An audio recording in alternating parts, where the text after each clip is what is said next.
Well, welcome back. Greensboro Police Officer Fetzer is here answering any questions about rules of the road with back to school just a few weeks away. I don't know where the time goes. Time is just flying that we're already having back to school conversations. But again, thank you so much for joining us. So let's go ahead and start here with our Q&A. Someone asked, is the law that slower traffic must move over? I'm assuming this is a question regarding on the highway or on a 4-lane road or more. And North Carolina does not have a law that slower traffic needs to move over. There are some states that do have that law, but North Carolina is not one of them. Gotcha. And someone said, do different school zones have different rules, like between different cities or different counties? To be honest with you, I'm only familiar with the city of Greensboro school zones because obviously that's where my jurisdiction lies. But I would imagine state laws are probably generalized across the state to include the same types of laws and school zone infractions in every county. Gotcha. Is use of turn signal optional or required here in North Carolina?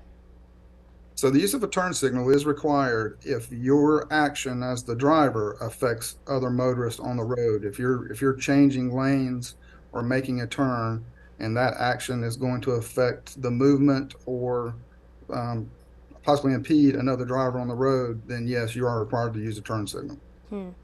If you catch someone passing a school bus on your dash cam video, can you send it to police?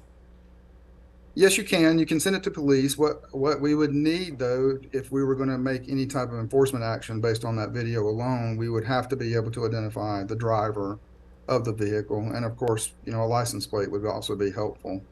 But yes, I mean, we encourage you to send those in if you have that information. Can you kind of break down again just kind of the process of that? Like as soon as someone sends the video, what does it look like from you all's perspective when you guys are analyzing and going over the video that was sent? Basically, what we would have to do is we would just have to watch the video and determine if like I said, well, number one, a license plate is going to be crucial because obviously with the number of makes and models of cars out there that are the same or identical, including the color, it would be hard to identify a car without a license plate. But in addition, we would be looking for some type of driver identification as well. And we talked about this earlier before the break. How do you manage school car lines in the road when you're trying to get past? And like you were saying, that can be sometimes tough to do. But can you talk about, if parents can carpool, if they, can as well too, if they know folks to do that with? Correct. I'm sure that any parent that uses the car rider line or has used the car rider line in the past, especially at some of the schools we have here in Greensboro, it's a very tedious and difficult process. Traffic is usually backed up for quite a ways, and there's been times when Greensboro police have actually had to go out and assist in directing traffic, especially in the first few weeks of school, where everything is new to students and parents, and everybody's trying to get their child to school on time. So I would highly encourage carpooling when at all possible, because that would obviously reduce the number of vehicles that are in the car rider line and therefore helping some of that congestion during those drop off and pickup times. What about, in terms of dropping off kids, double parking? Because I've heard that it could block visibility for other children and vehicles. Are you aware of that?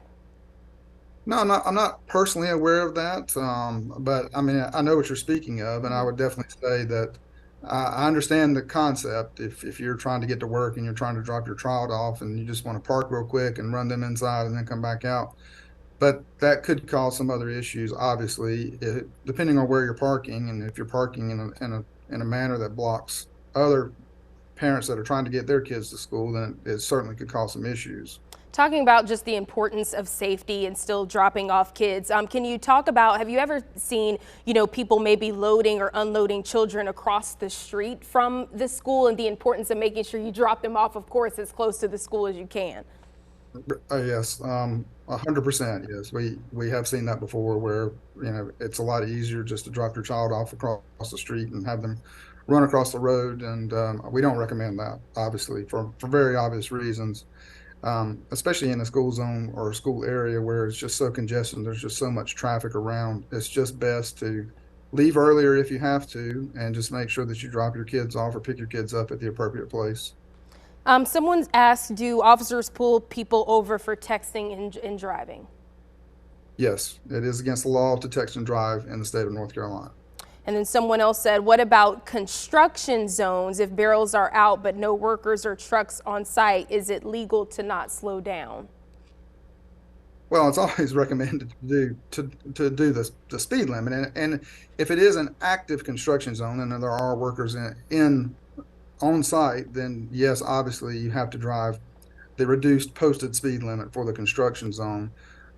Is it necessary to drive that while there is no working going on?